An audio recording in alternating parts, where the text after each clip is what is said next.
Hey everyone, Mr. Sujano here. In today's video, I'm going to go over the brand new hardware that Hyperkin just unveiled at CES 2020. Let's get started. So this is very interesting. What started as an April Fool's joke is turning out to be true. And that is the Hyperkin Retron Jr. So back on April Fool's Day in 2017, actually the day before April Fool's Day, they were kind of sneaky about this. They released this image here. And they also called it the Retron Jr. And let's take a look at the features here. It says supports Game Boy, Game Boy Color, and Game Boy Advance cartridges. Outputs crisp, beautiful audio and video to 720p HD via HDTV. Wireless retro style premium controller. So now let's fast forward 2 years. Wait, no. 3 years, almost 3 years. Wow, time flies.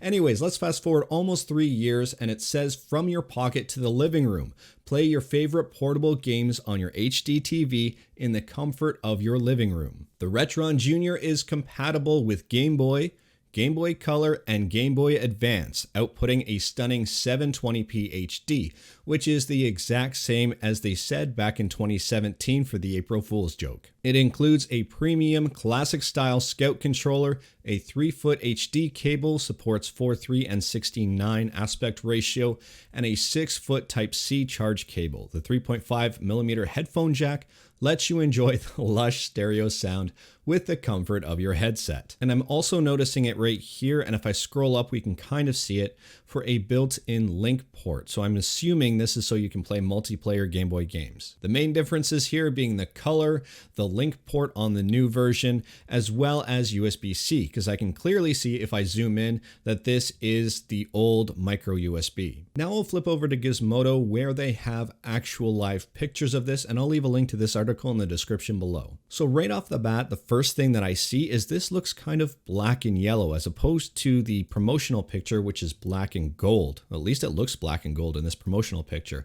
This is very clearly black and yellow. So on the back of the Retron Jr., we can see the composite output, the HDMI here, the USB-C, and the toggle switch between 4:3 and 16:9 ratio. Now in terms of gameplay quality, we really don't know just yet, but this is an emulation system just like their others. So essentially it's an emulator packed into a physical system that plays your physical games. In terms of pricing, I have no idea what this is going to cost.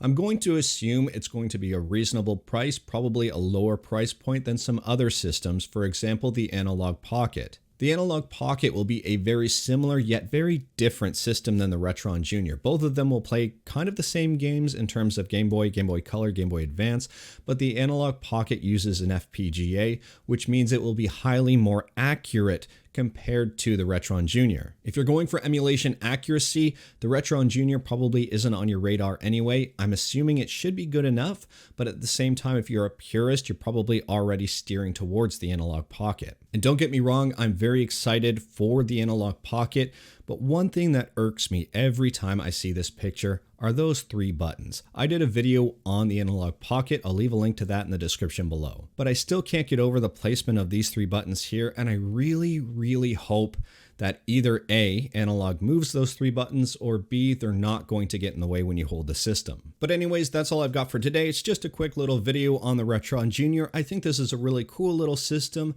I hope it performs well. Let me know what you think about the Retron Jr. in the comments below. If you liked the video, leave a like. If you didn't like the video, leave a like. Hit that subscribe button, check out my other videos. Thank you everyone, take care.